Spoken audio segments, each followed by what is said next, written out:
या ऑनलाईन क्लासमध्ये सर्व बी-ए प्रथम वर्षातील विद्यार्थ्यांचं स्वागत करतो. विद्यार्थी मित्र हो, आजच्या तासाला आपल्याला महाराष्ट्राच्या अर्थव्यवस्थेमधील बेकारी हा टॉपिक पाहायचा आहे. यापूर्वीच्या तासाला आपण बेकारी कशाला म्हणायचं आणि कुठली कारणे बेकारीची आहेत, त्या कारणांची आपण चर्चा केलेली आहे. विशेषतः वाढती लोकसंख्या ही बेकारी निर्माण करते, दारिद्र्य निर्माण करते, आर्थिक विषमता निर्माण करते किंवा देशामध्ये अनेक आर्थिक आणि सामाजिक समस्यांचा उद्भव अतिरिक्त वाढत्या लोकसंख्येमुळे होत असतो आणि त्याचा अनुभव आज आपला महाराष्ट्र आणि देश हा घेत आहे. यापूर्वी आपण पाहिलेलं की महाराष्ट्राची लोकसंख्या ही अ, भारताच्या लोकसंख्येच्या तुलनेत 9.3% आहे. 11.23 कोटी लोकसंख्या महाराष्ट्रात आहे. अ, तसं पाहायला गेलं इतर राज्यांपेक्षा महाराष्ट्राचा देशात लोकसंख्येच्या बाबतीत दुसरा क्रमांक आहे. आणि म्हणून ही जी वाढती लोकसंख्या आहे, या वाढत्या लोकसंख्येला आपण पाहतो की उत्पादनाची जे काही स्रोत असतात, ते मर्यादित पडत असतात आणि त्यामुळे बेकारी, दारिद्र्य सारख्या समस्या या ठिकाणी निर्माण होत असतात. आपण पाहिलेलं की लोकसंख्या ही असावी, पण पर्याप्त लोकसंख्या असावी. कारण लोकसंख्येतूनच श्रमपुरवठा उपलब्ध होत असतो, मॅनपॉवर उपलब्ध होत असतो किंवा लेबर फोर्स त्या ठिकाणी आपल्याला उपलब्ध होत असतो. परंतु अ, हा उपलब्ध होणारा श्रमपुरवठा हा कसाला पाहिजे? कौशल्ययुक्त पाहिजे आणि त्याचबरोबर अ, अ, त्याच्यामध्ये चांगलं स्किल असेल तर आपण पाहतो की त्यामुळे त्यांना रोजगार मिळून त्यांचं उत्पन्न वाढू शकतं. उत्पन्न वाढलं की राहणीमान वाढतं आणि त्यामुळे विकासाला संधी प्राप्त होत असते. पण अतिरिक्त लोकसंख्या ही अनेक समस्या घेऊन येते. तरीही आपण पाहतो की अ, वाढत्या लोकसंख्येच्या प्रमाणात लोकांना मग ते सुशिक्षित असोत की अशिक्षित असो, या लोकांना रोजगार मिळवून देण्यासाठी किंवा प्राप्त करून देण्यासाठी शासकीय पातळीवर जे विविध प्रयत्न होत असतात किंवा ज्या उपाययोजना केल्या जातात, त्या उपाययोजना आज आपल्याला या ठिकाणी पाहायच्या आहेत. विद्यार्थी मित्र हो, आपण पाहिलेलं आहे की सध्या जागतिकीकरणाचं युग आहे आणि त्यामुळे आज खाजगी क्षेत्रातही मोठ्या फार प्रमाणात सरकारी क्षेत्रापेक्षा जास्त रोजगार आज निर्माण होत आहे किंवा तशा प्रकारच्या संधी उपलब्ध होत आहेत. फक्त खाजगी क्षेत्राला जे कौशल्य लागतात, ते कौशल्य आपण आत्मसात जर केली, तर आपल्याला निश्चितच चांगल्या प्रकारचा रोजगार प्राप्त होऊन या ठिकाणी आपल्या उत्पन्नात वाढ होऊ शकते. या अनुषंगाने महाराष्ट्र शासनाकडून जे प्रयत्न झाले, ते प्रयत्न किंवा ज्या उपाययोजना बेकारी कमी करण्यासाठी ज्या उपाययोजना केल्या गेलेल्या आहेत किंवा रोजगार निर्मितीसाठी जे काही प्रयत्न केलेले आहेत, जे आर्थिक तरतूद केलेली आहे, या सगळ्या ज्या योजना आणलेल्या आहेत, त्या सर्व योजनांची माहिती आजच्या तासाला आपल्याला या ठिकाणी घ्यायची आहे. आपण पाहतो की महाराष्ट्राची स्थापना 1 मे 1960 रोजीची आहे आणि जवळपास आपण पाहतो की महाराष्ट्र हे कल्याणकारी राज्य आहे किंवा भारतातच आपल्या कल्याणकारी योजना राबवल्या जातात. जे दुर्बल घटक आहेत किंवा अनुसूचित जाती, जमाती किंवा मागास घटक आहेत, अ, ज्यांची आर्थिक कुवत कमी आहे, अशांना पुढे आणण्यासाठी, अशा लोकांना विकासाच्या संधी निर्माण करण्यासाठी शासकीय पातळीवरून अनेक कल्याणकारी योजना राबवल्या जातात आणि त्याचाच एक भाग म्हणून बेकारी कमी करण्यासाठीच्या उपाययोजना या ठिकाणी आपल्याला पाहायच्या आहेत. यामध्ये पहिला मुद्दा आहे रोजगार हमी योजना. आपण पाहतो की 20 पागे समितीच्या शिफारशीनुसार रोजगार हमी योजना महाराष्ट्रात देशात पहिल्यांदा सुरू झाली. अशा प्रकारची वैशिष्ट्यपूर्ण योजना राबवणारे महाराष्ट्र हे देशातील पहिले राज्य होते त्यावेळेस. 1965 पासून महाराष्ट्रातील सातारा जिल्ह्यात प्रायोगिक स्वरूपात म्हणजे सुरुवातीला राबविण्यात आलेली ही योजना 1972 मध्ये राज्यभर पूर्ण महाराष्ट्रात लागू करण्यात आली. महाराष्ट्र रोजगार हमी अधिनियम 1977 च्या रूपाने संवैधानिक रूप या योजनेस देण्यात आलं आणि नंतर हेच मॉडेल आपण पाहतो की केंद्र सरकारने या पद्धतीची योजना पूर्ण देशामध्ये लागू केलेली आहे. अशा प्रकारची एक चांगली योजना महाराष्ट्राने देशाला दिलेली आहे असं आपण आपल्याला म्हणता येईल. की या योजनेच्या माध्यमातून ग्रामीण भागात जे छुपी बेकारीच्या माध्यमातून किंवा अशिक्षित लोक बेकार आहेत, त्यांना रोजगार मिळवून देण्यासाठीचा हा एक प्रयत्न 1965 पासून महाराष्ट्रात झालेला आपल्याला दिसून येतो. अशा प्रकारची ही रोजगार हमी योजना 20 पागे यांच्या या समितीच्या शिफारशीनुसार महाराष्ट्रात सुरुवातीला प्रायोगिक तत्त्वावर 1965 मध्ये सातारा जिल्ह्यात या ठिकाणीची अंमलबजावणी करण्यात आली आणि 1972 पासून सर्व राज्यभर ही योजना लागू करण्यात आली. सर्व जिल्ह्यांसाठी ही योजना लागू करण्यात आली आणि नंतर हीच योजना पूर्ण भारत सरकारने पूर्ण देशामध्ये लागू केलेली आपल्याला दिसून येते. थोड्याफार प्रमाणात त्यामध्ये बदल करून.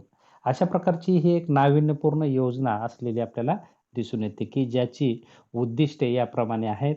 राज्यातील ग्रामीण भागात व क वर्ग नगर परिषदांच्या क्षेत्रात ज्यांना रोजगाराची गरज आहे, त्यांना मागेल त्याला काम या तत्वावर रोजगार पुरविणे हा एक उद्देश या योजनेचा होता. त्यानंतर शारीरिक श्रमाचे काम करण्यास तयार असणाऱ्यांना काम पुरविणे, अंगमेहनतीची अकुशल काम करण्यास तयार असणाऱ्यांना गरीब व्यक्तींना रोजगार उपलब्ध करून देणे. या योजनेच्या अंतर्गत लाभदायक व उत्पादक रोजगार पुरविणे अशा प्रकारची ही काही उद्देश समोर ठेवून अशा प्रकारची ही योजना आपण पाहतो की ग्रामीण भागासाठी लागू करण्यात आली आणि ज्यामध्ये या योजनेअंतर्गत अकुशल मजुरीचा भाग किमान 60% किंवा त्यापेक्षा जास्त अशा प्रकारचं बंधन यामध्ये घालण्यात आलं की ज्यामध्ये या योजनेतील कामं आपण पाहूया की जवाहर विहिरी, त्यानंतर फळझाडे लागवड, पडीक जमिनीवर वृक्ष लागवड, श्रमशक्तीद्वारे ग्रामविकास, तुतीची लागवड इत्यादी उपाययोजना रोजगार हमी योजनेच्या अंतर्गत करण्यात आल्या. तर अशा प्रकारची ही योजना महाराष्ट्रात सुरू झाल्यामुळे मोठ्या लोकांना मोठ्या प्रमाणात रोजगार प्राप्त झालेला आपल्याला दिसून येतो. परंतु आपण पाहतो की नंतरच्या काळामध्ये यामध्ये मोठ्या फार प्रमाणात भ्रष्टाचार झाला आणि ज्या उद्देशाने ही योजना पुढे आणली होती किंवा अंमलबजावणी केली होती, तो उद्देश या ठिकाणी काही प्रमाणात सफल होण्यामध्ये अडचणी येऊ लागल्या आणि म्हणून आपण पाहतो की नंतर यामध्ये पूरक योजना किंवा यामध्ये बदल करून दुसऱ्या योजना शासनाने आणलेल्या आपल्याला दिसून येतात. ती योजना कायम ठेवून त्याच्यासोबत दुसऱ्या योजना आलेल्या आपल्याला दिसून येतात. त्यानंतर दुसरी योजना आश्वासित रोजगार योजना असं आपण हिला ही योजना म्हणतो, की 1993 पासून महाराष्ट्रात आश्वासित रोजगार योजना राबविण्यात आली. ग्रामीण भागात हंगामी बेकारी आढळते आणि हंगामाचा किंवा रोजगाराचा संबंध असतो आपण हे पाहिलेलं आहे. हंगाम असताना रोजगार ग्रामीण भागात उपलब्ध होतो. हंगाम संपला की रोजगार संपतो आणि मग हे लोकं ग्रामीण भागातील लोक रोजगार मिळवण्यासाठी शहरी भागाकडे स्थलांतरित करतात.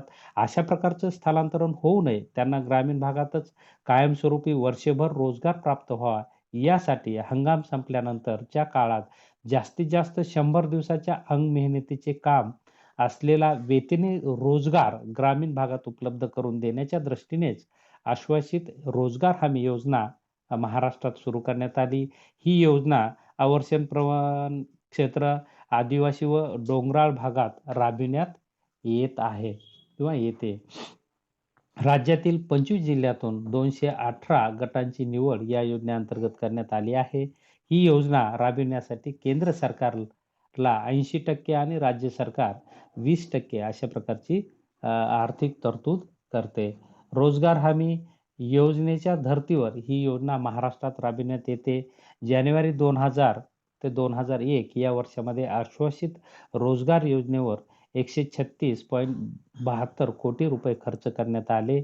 1995-96 पासून आश्वासित रोजगार योजनेतील 50% निधी पाणलोट क्षेत्र विकास कार्यक्रमासाठी खर्च करण्यात येत होता किंवा तशा प्रकारची तरतूद त्यामध्ये करण्यात आली. त्यानंतरची तिसरी उपाययोजना किंवा रोजगार मिळवून देण्याच्या बाबतीतली योजना असलेली आपल्याला या ठिकाणी दिसून येते. जवाहर ग्राम समृद्धी योजना. जवाहर ग्राम समृद्धी योजना ही योजना महाराष्ट्रामध्ये 1 एप्रिल 1989 पासून सुरू करण्यात आली. जवाहर रोजगार योजनेच्या नव्या स्वरूपात पुनर्रचना करून 1999-2000 मध्ये जवाहर ग्राम समृद्धी योजना केंद्र सरकारने सुरू केली. ग्रामीण भागात पायाभूत सोयी निर्माण करणे, कायमस्वरूपी मत्ता निर्माण करणे आणि त्या आधारे ग्रामीण गरिबांकरिता गाव पातळीवर रोजगाराच्या संधी उपलब्ध करून देणे या उद्देशाने जवाहर ग्राम समृद्धी योजना सुरू करण्यात आली. महाराष्ट्र आणि देशामध्ये ही योजना ग्रामपंचायतीमार्फत राबविण्यात येते. या योजनेच्या वार्षिक निधीपैकी 22.5% निधी अनुसूचित जाती, अनुसूचित जमातीकरिता लाभदायी योजनांवर व अपंग व्यक्तींकरिता अडथळारहित पायाभूत सोयी निर्माण करण्यासाठी 3% निधी खर्च करणे अपेक्षित आहे. डिसेंबर 2001 अखेर या योजनेवर 81.99 कोटी रुपये खर्च करण्यात आले. 2000-2001 या वर्षात या योजनेअंतर्गत 3.16 कोटी मनुष्य दिवस रोजगार उपलब्ध करून देण्यात आला होता. त्यानंतरची योजना आहे सुवर्ण जयंती ग्राम स्वयंरोजगार योजना. आपण पाहतो की बचत गटाच्या माध्यमातून ही योजना पूर्ण देशात आणि महाराष्ट्रात राबवल्या जाते. केंद्र सरकारने एकात्मिक ग्रामीण विकास प्रकल्प व इतर स्वयंरोजगाराच्या कार्यक्रमांची पुनर्रचना करून एप्रिल 1999 या वर्षी सुवर्ण जयंती ग्राम स्वयंरोजगार योजना सुरू केली. या योजनेतील लाभधारकांना म्हणजेच गरीब कुटुंबांना कायमस्वरूपी उत्पन्न मिळवून देणाऱ्या मत्तांची उपलब्धता शासकीय अनुदान व बँकेचे कर्ज इत्यादीच्या माध्यमातून करून दिली आहे. लाभधारकांना 3 वर्षाच्या आत दारिद्र्य रेषेच्या वर आणणे हा या योजनेचा मुख्य उद्देश आहे. म्हणजे जे लाभधारक या योजनेच्या माध्यमातून असतील त्यांना 3 वर्षाच्या आत दारिद्र्य रेषेच्या वर आणणे हा एक मुख्य उद्देश समोर ठेवून ही योजना आपल्या देशात आणि महाराष्ट्रात राबविल्या जाते. या कार्यक्रमांतर्गत व्यक्ती किंवा स्वयंसहायक गटांना सहाय्य करण्यात येते. ग्रामीण भागातील गरिबांना स्वयंसहाय्य गटांमध्ये संघटित करण्याच्या दिशेने प्रयत्न करण्यात येतात. 2000-2001 मध्ये 87,998 स्वयंरोजगारींना व्यक्ती व स्वयंसहाय्य गट मिळून हे एकत्रित अनुदान किंवा कर्ज अनुक्रमे 76.97 कोटी रुपये व 173.77 कोटी रुपये वाटप करण्यात आलेले आहे. त्यानंतरची योजना आहे संपूर्ण ग्रामीण रोजगार योजना. आश्वासित रोजगार योजना व जवाहर ग्राम समृद्धी योजना या योजनेत विलीन करण्यात आल्या. जे आपण सुरुवातीला पहिले दुसरा आणि तिसरा जो मुद्दा पाहिला ते दोन्ही मुद्दे या योजनेमध्ये ऍड केलेले आहेत की संपूर्ण ग्रामीण रोजगार योजनेमध्ये पूर्वीची जी आश्वासित रोजगार योजना होती जी की हंगामी बेकारी दूर करण्यासाठी आणि जवाहर ग्राम समृद्धी योजना होती ग्रामीण भागातील कुशल कामगारांना रोजगार निर्माण करून देणारी. या दोन्ही योजना या संपूर्ण ग्रामीण रोजगार योजनेमध्ये विलीन करण्यात आल्या.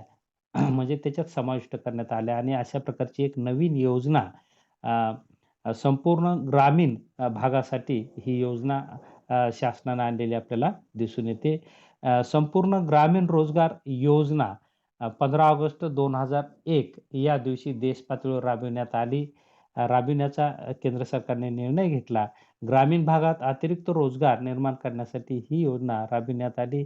या योजनेच्या अंमलबजावणीसाठी केंद्र सरकारचा 45% व राज्य सरकारचा 25% निधी या ठिकाणी तरतूद तशा प्रकारची केलेली आहे. या योजनेसाठी राज्यांना गरजेनुसार अन्नधान्याचा पुरवठा करण्यात येणार आहे.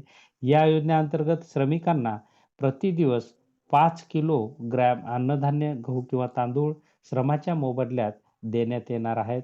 या 1 जानेवारी 2002 पासून पंचायत राज संस्थांमार्फत ही योजना राबविण्यात आली होती. त्यानंतरची योजना आहे पंतप्रधान रोजगार योजना. पंतप्रधान रोजगार योजना राज्याच्या ग्रामीण व नागरी भागात सुशिक्षित आतापर्यंतच्या ज्या योजना आपण पाहिल्या त्या अशिक्षित अकुशल काम करणाऱ्यांसाठीच्या होत्या. आता सुशिक्षितांसाठी देखील राज्याच्या ग्रामीण व नागरी भागात सुशिक्षित बेरोजगार युवकांना स्वयंरोजगार उपलब्ध करून देण्यासाठी पंतप्रधान रोजगार योजना राबविण्यात येते. या योजनेची मुख्य वैशिष्ट्ये याप्रमाणे आहेत.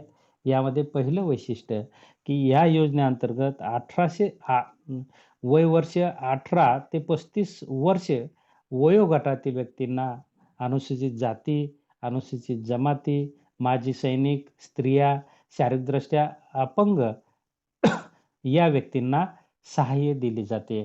त्यानंतर किमान 8वी किंवा औद्योगिक प्रशिक्षण संस्थेची परीक्षा उत्तीर्ण किंवा किमान 6 महिन्याचा शासन पुरस्कृत तांत्रिक शिक्षण उपक्रम उत्तीर्ण असणे व ज्यांच्या कुटुंबाचे वार्षिक उत्पन्न त्या काळात ₹40,000 पेक्षा अधिक नाही, अशा व्यक्ती या योजनेस पात्र होत्या. त्यानंतर व्यक्तींना व्यवसायासाठी ₹1,00,000 पर्यंत व उद्योग व सेवांसाठी ₹2,00,000 पर्यंतचं सहाय्यक अनुदान उपलब्ध करून दिलं जात होतं. परंतु त्यासाठी व्यक्तीने प्रकल्पाच्या किमतीच्या 5 ते 16.25% किमान रक्कम भरणे आवश्यक होते. उर्वरित रक्कम बँक कर्ज रूपात उपलब्ध करून देणे. जिल्हा उद्योग केंद्राच्या वतीने ही योजना राबविण्यात येते. 2000-2001 मध्ये 37,015 लाभार्थी तर ₹216.16 कोटी कर्ज मंजूर या योजनेअंतर्गत महाराष्ट्र शासनाने केलेले आपल्याला दिसून येते. त्यानंतरची योजना आहे सुवर्ण जयंती शहरी रोजगार योजना. म्हणजे शहरी बेकारीवरील ही एक उपाययोजना असलेली आपल्याला दिसून येते, की केंद्र सरकारने डिसेंबर 1997 मध्ये नागरी भागातील गरिबांसाठी सुवर्ण जयंती शहरी रोजगार योजना सुरू केली. पंतप्रधानांचा एकात्मिक नागरी दारिद्र्य निर्मूलन कार्यक्रम, नेहरू रोजगार योजना आणि नागरी भागातील गरिबांना असलेली मूलभूत सेवा योजना या 3 योजनांऐवजी सुवर्ण जयंती शहरी रोजगार योजना. कोणत्या 3 रोजगार योजना आहेत? पंतप्रधानांचा एकात्मिक हा नागरी दारिद्र्य निर्मूलनाचा कार्यक्रम आहे. यामध्ये नेहरू रोजगार योजना, नागरी भागातील गरिबांसाठी असलेली मूलभूत सेवा योजना या 3 योजनांचं म्हणजे एकत्रीकरण करून ही सुवर्ण जयंती शहरी रोजगार योजना महाराष्ट्रात आणि देशात सुरू करण्यात आली. नागरी भागातील दारिद्र्य रेषेखालील इयत्ता 9वी पर्यंतचे शिक्षण असलेल्या बेरोजगारांना आणि अर्ध बेरोजगारांना स्वयंरोजगार उपक्रमांची उभारणी करण्यासाठी या योजनेच्या माध्यमातून अर्थसहाय्य करण्यात येते. त्यानंतरची योजना बेकारी कमी करण्यासाठी महाराष्ट्रात आणि पर्यायी देशात राबवण्यात आली. दशलक्ष विहीर योजना 1 एप्रिल 1989 पासून जवाहर विहीर योजना कार्यक्रमाची अंमलबजावणी करण्यात आली. दारिद्र्य रेषेखालील ग्रामीण लाभार्थींच्या जमिनीवर जलसिंचनाची सोय उपलब्ध करून देण्याचा या योजनेचा मुख्य उद्देश असलेला आपल्याला दिसून येतो. जलसिंचनाच्या सोयीच्या उपलब्धतेसाठी लाभार्थींना अनुदान देण्यात येते. दारिद्र्य रेषेखालील अनुसूचित जाती, जमाती आणि दारिद्र्य रेषेखालील मागास क्षेत्र ज्यांच्याकडे किमान 0.60 ते 2.50 हेक्टर जमीन असणाऱ्या दशलक्ष विहीर योजनेचा लाभ घेता येतो. 1996-97 या योजनेअंतर्गत 6,736 विहिरी खोदण्याचे उद्दिष्ट होते. त्या अगोदर विहिरीच्या कामासह 24,460 विहिरींची कामे हाती घेण्यात आली आणि जानेवारी 1997 अखेर 5,023 विहिरींचे काम पूर्ण झाले असून 17,497 विहिरींची कामे पूर्णत्वाच्या मार्गावर आहेत. 1996-97 मध्ये जानेवारी 1997 या कालावधीत 42.16 कोटी रुपये या योजनेसाठी महाराष्ट्र शासनाने उपलब्ध करून दिलेले आपल्याला दिसून येतं. त्यानंतर रोजगार प्रोत्साहन कार्यक्रम हा एक बेकारी कमी करण्यासाठी राबवला जातो. सुशिक्षित बेकारांच्या कौशल्यांचा दर्जा सुधारण्यासाठी या योजनेखाली प्रशिक्षण देण्यात येते. सुशिक्षित बेरोजगारांच्या कौशल्यात सुधारणा झाली तर त्यामुळे त्यांना रोजगार सहजपणे उपलब्ध व्हावा ही भूमिका या योजनेमागे आहे. या योजनेअंतर्गत 2000-2001 मध्ये प्रशिक्षण पूर्ण केलेल्यांची संख्या 1,124 होती. त्यानंतरची योजना आहे उद्योजकता प्रशिक्षण कार्यक्रम. महाराष्ट्र उद्योजकता विकास केंद्राकडून 1 ते 3 आठवड्यांचा प्रशिक्षणाचा कालावधी या कार्यक्रमाअंतर्गत राबविण्यात येतो. स्वयंरोजगारासाठी सुशिक्षित बेकारांना रोजगार मिळवून देण्यासाठी किंवा त्यांनी व्यवसायात येण्यासाठी अशा प्रकारचा उद्योजकता प्रशिक्षण कार्यक्रम महाराष्ट्रात राबविला गेला. जानेवारी 2000 अखेरपर्यंत 6,728 तरुणांना या योजनेच्या अंतर्गत प्रशिक्षण देण्यात आले. त्यानंतर सुशिक्षित बेरोजगारांना सहाय्यार्थ रोजगार प्रोत्साहन कार्यक्रम राज्य सरकारच्या वतीने सुशिक्षित बेरोजगारांच्या सहाय्यार्थ रोजगार प्रोत्साहन कार्यक्रम राबविण्यात येतो. महाराष्ट्राचे स्थानिक रहिवासी असलेल्या व 7वी परीक्षा उत्तीर्ण असलेल्यांना किंवा औद्योगिक प्रशिक्षण संस्थेतून प्रशिक्षण पूर्ण केलेल्या तरुणांना या योजनेचा लाभ घेता येतो. सुशिक्षित बेकार तरुणांना त्यांच्या प्रकल्प खर्चाच्या साधारणपणे 15 ते 22.5% पर्यंत व जास्तीत जास्त 1.5 लाख रुपये मर्यादेपर्यंत या योजनेअंतर्गत बीज भांडवल अर्थसहाय्य उपलब्ध करून देण्यात येत होते. या कार्यक्रमाअंतर्गत 2000-2001 या वर्षी 6.85 कोटी रुपयाचे अर्थसहाय्य 1494 लाभार्थींना देण्यात आले आहे.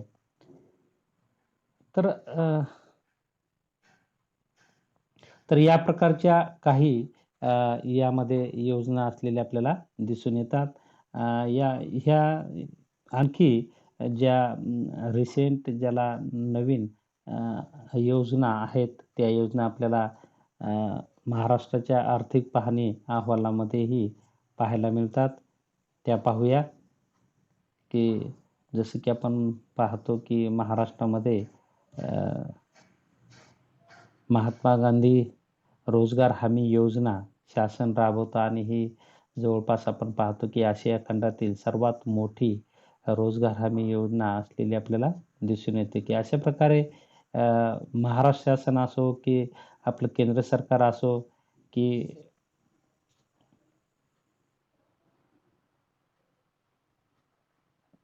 देशामध्ये रोजगार निर्माण करण्याच्या अनुषंगाने मोठ्या फार प्रमाणात कल्याणकारी भूमिकेच्या माध्यमातून आपल्या देशात रोजगार निर्माण करणाऱ्या योजनांची अंमलबजावणी केल्या जाते. तर यामध्ये आपल्याला महाराष्ट्र शासनाकडून जे काही रोजगार निर्मिती करण्यासाठी जे प्रयत्न केले जातात, जे आज नवीन आपण पाहूया की 2018-19च्या या आर्थिक पाहणी अहवालामधून हे आपण पाहत आहोत की जनगणना 2011 नुसार रोजगार विषयक माहिती या ठिकाणी दिलेली आहे, की जनगणना 2011 नुसार राज्यात 4.94 कोटी कामगार होते. किती होते? 2011 नुसार आपल्या महाराष्ट्र राज्यात 4.94 कोटी कामगार होते. त्यामध्ये स्त्रियांचे प्रमाण 34% होते. जनगणना 2011 नुसार कृषी व संलग्न कार्यक्षेत्रामध्ये कार्यरत कामगारांची टक्केवारी 46.1% होती. तर जनगणना 2001 नुसार 45.1% होती. म्हणजे यामध्ये थोडीफार वाढ झालेली आपल्याला दिसून येते. जनगणना 2011 नुसार स्त्री मुख्य कामगारांची टक्केवारी 31.5 आहे. तर स्त्री सीमांतिक कामगारांची टक्केवारी 53.6 आहे. उद्योगाच्या प्रकारानुसार कामगारांची टक्केवारी तक्ता क्रमांक खालील 10.40 मध्ये, व्यवसाय प्रकारानुसार कामगारांची टक्केवारी तक्ता क्रमांक 10.41 मध्ये दिलेली आहे. किती? जनगणना 2011 नुसार. आता या ठिकाणी पाहूया की उद्योगाच्या प्रकारानुसार राज्यातील कामगारांची टक्केवारी या ठिकाणी दिलेली आहे, की कोणत्या कोणत्या क्षेत्रामध्ये आपल्या राज्यामध्ये कामगार काम करतायत किंवा रोजगार उपलब्ध आहेत राज्यातील. पहा, हे टायटल उद्योगाच्या प्रकारानुसार राज्यातील कामगारांची टक्केवारी आहे. यामध्ये जे मुख्य कामगार आहेत हे त्यांची संख्या 88.5% असलेली आपल्याला 2011च्या जनगणनेनुसार दिसून येते. यामध्ये या 88.5 मध्ये कृषी व संलग्न कार्य करणाऱ्यांची संख्या या ठिकाणी दिलेली आहे. शेतकऱ्यांची संख्या 23.2% आहे. तर शेतमजूर व मासेमारींची संख्या 22.9% आहे. त्यानंतर बिगर कृषी कार्य करणाऱ्या कामगारांची संख्या खाण व दगडकाम करणाऱ्यांची 0.2% आहे. वस्तू निर्माण, घरगुती व घरगुती उद्योगांव्यतिरिक्त इतर उद्योग 10.5 यांची संख्या, कामगारांची संख्या. बांधकाम क्षेत्रात 4.1% कामगारांची संख्या आहे. व्यापार मध्ये 6.4% कामगारांची संख्या आहे. वाहतूक, साठवण आणि दळणवळणमध्ये 5.8% कामगारांची संख्या आहे. इतर क्षेत्रामध्ये 15.5% कामगारांची संख्या आहे आणि सीमांतिक कामगार या ठिकाणी 11.5 अशा प्रकारे महाराष्ट्रात एकूण कामगार 4.94 कोटी असलेले आपल्याला दिसून येतात आणि वेगवेगळ्या या क्षेत्रामध्ये ही कामगारांची संख्या असलेली आपल्याला दिसून येते. तर अशा प्रकारे हा टेबल आपल्याला या ठिकाणी पाहायला मिळतो कामगार संख्येचा. म्हणजे यावरून असं लक्षात येतं की ग्रामीण भागामध्ये कृषी क्षेत्रात मोठ्या फार प्रमाणात साधारणपणे 46% कामगार कृषी व कृषीशी निगडीत असलेले आपल्याला या ठिकाणी दिसून येतात. पहिला मुद्दा जर आपण पाहितला कृषी व संलग्न कार्य, तर साधारणपणे 46% संख्या एकूण जे मुख्य कामगार 88.5% आहेत, त्यांच्यामध्ये कृषी कामगार 46% असलेले आपल्याला दिसून येतात. बाकी मग इतर बिगर कृषी कार्यामध्ये आहेत राहिलेले खाण व दगडकाम, वस्तुनिर्माण, बांधकाम, व्यापार, वाहतूक व इतर असलेले एकूण 4.94 कोटी कामगारांची संख्या असलेली आपल्याला महाराष्ट्रात दिसून येते. आता इथे व्यवसाय प्रकारानुसार राज्यातील कामगारांची टक्केवारी दिलेली आहे 2011 ची, की त्यांचे व्यवसाय जसं की ही सगळी टक्केवारीमध्ये आकडेवारी आहे. एकूण कामगार आपण पाहितलं 4.94 कोटी महाराष्ट्रात कामगार आहेत, त्यांची ही टक्केवारी आहे.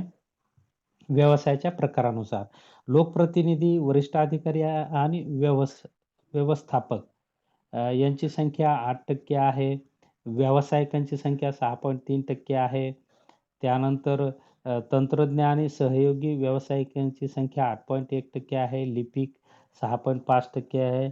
सेवा कामगार व दुकान विक्रेते बाजारपेठेतील संख्या 12.3% आहे.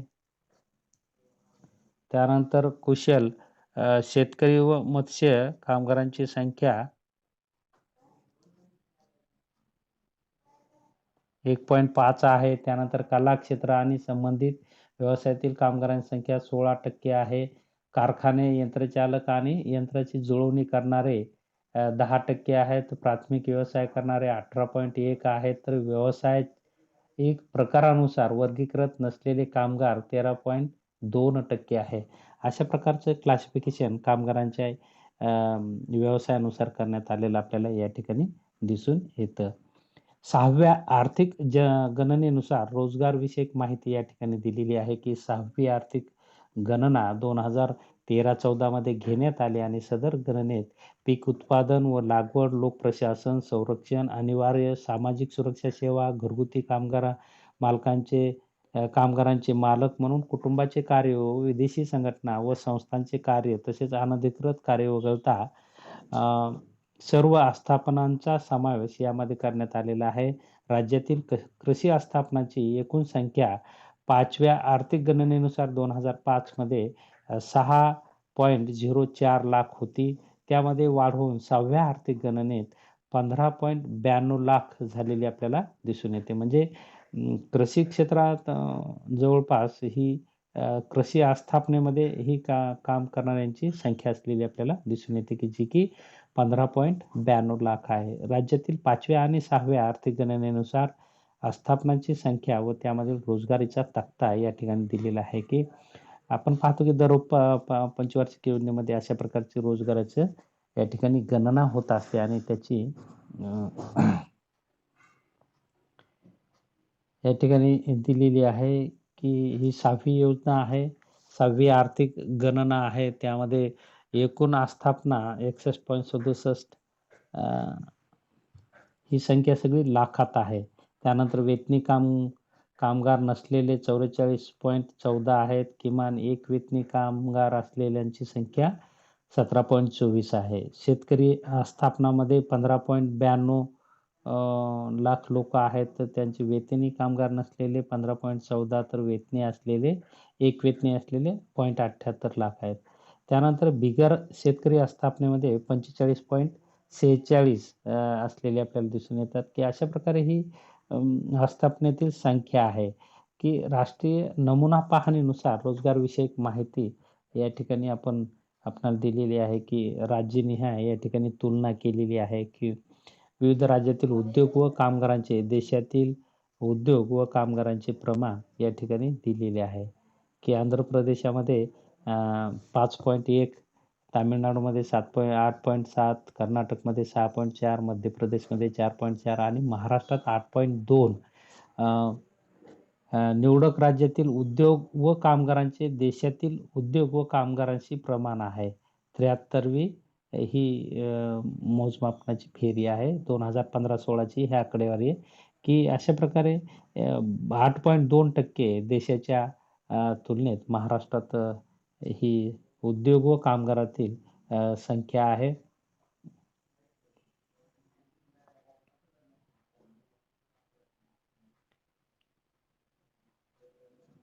महाराष्ट्रात उद्योगांची संख्या 7.5 आहे, तर कामगारांची संख्या 8.2% आहे. तर इतर जसं की आपण पाहतो पश्चिम बंगालमध्ये 14% उद्योग आहे, तर 12.2% लोकांना तिथे रोजगार प्राप्त होतो. पश्चिम बंगालमध्ये जास्त संख्या आहे. महाराष्ट्रात उद्योगाची संख्या 7.5% आहे देशाच्या तुलनेत आणि कामगार जे आहेत 8.2% आहेत. तसं पश्चिम बंगाल आणि उत्तर प्रदेशमध्ये उद्योग आणि कामगारांची संख्या जास्त असलेली आपल्याला दिसून येते. म्हणजे महाराष्ट्रात उद्योगांची संख्येत वाढ होणे गरजेचं आहे. त्याशिवाय रोजगार प्राप्त होणार नाही. तर कारखान्यातील रोजगार या ठिकाणी दाखवलेला आहे. 2017 आणि 18ची ही आकडेवारी आहे. कारखान्यातील सरासरी दैनिक रोजगाराची ही टक्केवारी आहे. ग्राहक वस्तू कारखान्यांमध्ये काम करणाऱ्यांची संख्या म्हणजे 25% आहे. पुनर्निर्माण वस्तू निर्माण करणाऱ्या कारखान्यातील सरासरी दैनिक रोजगाराची संख्या 20.3% आहे. भांडवली वस्तूमध्ये 11.2%, इतर 43.4. अशा प्रकारे कारखान्यातील सरासरी दैनिक रोजगाराची टक्केवारी आहे, की ज्यामध्ये आपल्याला हे तिन्ही क्षेत्र या ठिकाणी महत्त्वाचे आहेत. ग्राहक वस्तू, पुनर्निर्माण वस्तू आणि भांडवली वस्तू आणि इतरमध्ये मोठ्या प्रमाणात रोजगार कामगारांना मिळत असतो. तर अशा प्रकारे महाराष्ट्रात विविध म्हणजे सरकारी आणि खाजगी उपक्रमामध्ये मोठ्या प्रमाणात रोजगार प्राप्त होतो. तर हा टेबल आहे रोजगार क्षेत्र माहिती कार्यक्रम अंतर्गत सार्वजनिक व खाजगी क्षेत्रातील रोजगार देशामध्ये आपल्या महाराष्ट्रात निर्माण झालेला 2014 ते 2018 अशा प्रकारची ही माहिती आहे. तर यामध्ये 18चीच माहिती आपण पाहूया, की सार्वजनिक क्षेत्रामध्ये 2018 मध्ये 1,667,000 लोकांना पुरुष, त्यानंतर 616,000 स्त्रियांना, तर एकूण 2,283 व्यक्तींना या ठिकाणी रोजगार प्राप्त झालेला आहे. म्हणजे सार्वजनिक क्षेत्रामध्ये आणि त्यानंतर खाजगी क्षेत्रात पाहूया. खाजगी क्षेत्रामध्ये 3,644 पुरुष हजार, त्यानंतर स्त्रिया 1,423,000 स्त्रिया, असे एकूण 5,67,000 असे एकूण व्यक्तींना या ठिकाणी खाजगीमध्ये रोजगार प्राप्त आहेत. म्हणजे सरकारी क्षेत्रापेक्षा खाजगी क्षेत्रातील रोजगाराचं प्रमाण कसं आहे, दुपटीपेक्षा जास्त असलेलं आपल्याला दिसून येतं. एकूण 7,350,000 लोकांना 2018 मध्ये सरकारी आणि खाजगी क्षेत्रामध्ये रोजगार प्राप्त झालेलं आपल्याला दिसून येतं. त्यानंतर रोजगार म्हणजे बेकारांना, सुशिक्षित बेकारांना किंवा अशिक्षित लोकांनाही रोजगार प्राप्त मिळवून देण्यासाठी कौशल्य विकास रोजगार उद्योजकता मार्गदर्शन केंद्रे अशा प्रकारचे मोठ्या प्रमाणात महाराष्ट्र आता कौशल्यावर भर देत आहे आणि त्यातून रोजगार निर्मिती मोठ्या प्रमाणात वाढत असलेली आपल्याला दिसून येते, की कामाच्या शोधात असणाऱ्या व्यक्तींना रोजगार व स्वयंरोजगारासाठी समुपदेशन, मार्गदर्शन व मदत कार्य राज्यात कौशल्य विकास रोजगार व उद्योजकता मार्गदर्शन केंद्रे स्थापन करण्यात आलेली आहेत.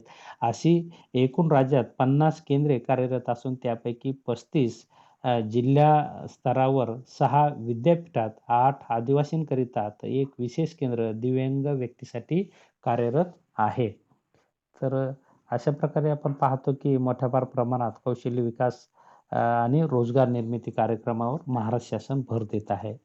कौशल्य विकास व रोजगार निर्मिती कार्यक्रमामध्ये केंद्र सरकार तसेच राज्य सरकार मार्फत विविध कौशल्य विकास रोजगार निर्मिती कार्यक्रम राबविण्यात येत आहेत. त्यापैकी काही कार्यक्रमाची माहिती या ठिकाणी दिलेली आहे, की रोजगार प्रोत्साहन कार्यक्रम, शिकाऊ उमेदवारी प्रशिक्षण कार्यक्रम, उद्योजकता विकास प्रशिक्षण कार्यक्रम अशा प्रकारे वेगवेगळे कार्यक्रम घेऊन बेकारांमध्ये कौशल्य आत्मसात करण्यासाठीचं प्रशिक्षण या विविध कार्यक्रमाच्या माध्यमातून दिलं जातं आणि त्यातून रोजगार उपलब्ध करून देण्यासाठीचा प्रयत्न केला जातो. त्यानंतर आयोजित रोजगार मेळावे घेतले जातात, की त्या माध्यमातून अ, सुशिक्षित तरुणांना, अशिक्षित तरुणांना त्यामध्ये रोजगाराची माहिती उपलब्ध होईल. त्यानंतर प्रमोद महाजन कौशल्य व उद्योजकता विकास अभियान, कुशल महाराष्ट्र, रोजगारक्षम महाराष्ट्र या ध्येयपूर्तीसाठी महाराष्ट्र राज्य कौशल्य विकास सोसायटीद्वारे प्रमोद महाजन कौशल्य विकास व उद्योजकता विकास अभियान राबविण्यात येत आहे. या कार्यक्रमांतर्गत राज्यातील 15 ते 45 वयोगटातील व्यक्तींना रोजगार व उद्योजकतेचे बाबतीत संधी निर्माण होण्याच्या दृष्टीने कौशल्य विकास प्रशिक्षण देण्यात येते.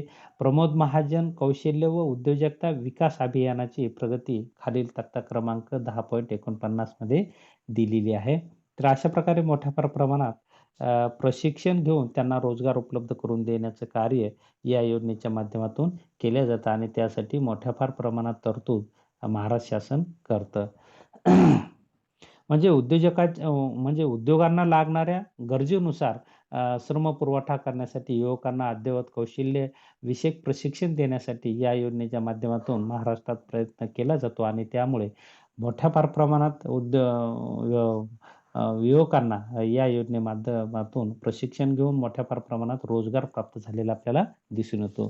त्यानंतरची एक महत्त्वपूर्ण योजना जी की जिचं पूर्ण जगामध्ये कौतुक केलं जातं, ज्या योजनेला आपण महात्मा गांधी राष्ट्रीय ग्रामीण रोजगार हमी योजना असं म्हणतो, की राज्यात 34 जिल्ह्यातील ग्रामीण भागात महाराष्ट्र ग्रामीण रोजगार हमी अधिनियम 1977 मध्येच हा 2006 मध्ये कन्व्हर्ट केलेला आहे किंवा 2006 ला ही योजना आलेली आहे. सुधारित योजना, की पहिलं जो ग्रामीण रोजगार हमी योजना होती, ती यामध्ये विलीनीकरण करण्यात आलेली आपल्याला दिसून येते.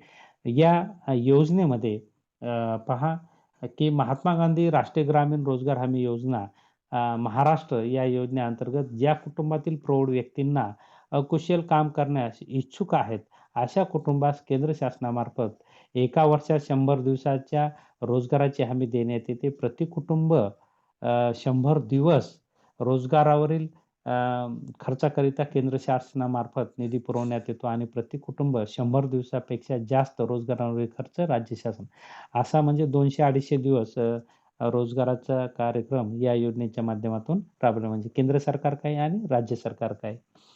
तर ही योजनेची प्रगती या ठिकाणी दिलेली आहे, की 2016, 17, 17, 18 आणि 18-19 या 3 वर्षाची आहे, की रोजगार पुरवलेल्या कुटुंबांची संख्या ही लाखात आहे, की 17.84 लाख आहे. मनुष्य दिवस निर्मिती कोटीमध्ये आहे. 60.37 कोटी मनुष्य दिवस निर्मिती रोजगार झालेला आहे. प्रति कुटुंब सरासरी रोजगार दिवसामध्ये आहे 47. म्हणजे एका कुटुंबाला किमान ॲव्हरेजमध्ये 47 दिवसाचा रोजगार या योजनेअंतर्गत 2018-19 मध्ये उपलब्ध करून देण्यात आलेला आहे. तर अशा प्रकारे ही एक उपयुक्त योजना असलेली आपल्याला दिसून येते, की ज्यामध्ये देशातील आणि राज्यातील बेकारीवर उपाय या योजनेमार्फत केला जातो. त्यानंतर राष्ट्रीय ग्रामीण जीवनोन्नती अभियान, यामध्ये राष्ट्रीय ग्रामीण जीवनोन्नती अभियानांतर्गत महाराष्ट्र राज्य ग्रामीण जीवनोन्नती अभियान 2011 पासून राज्य शासन राबवतंय. 2018-19 मध्ये 90,741 स्वयंसहायता गटांना अ,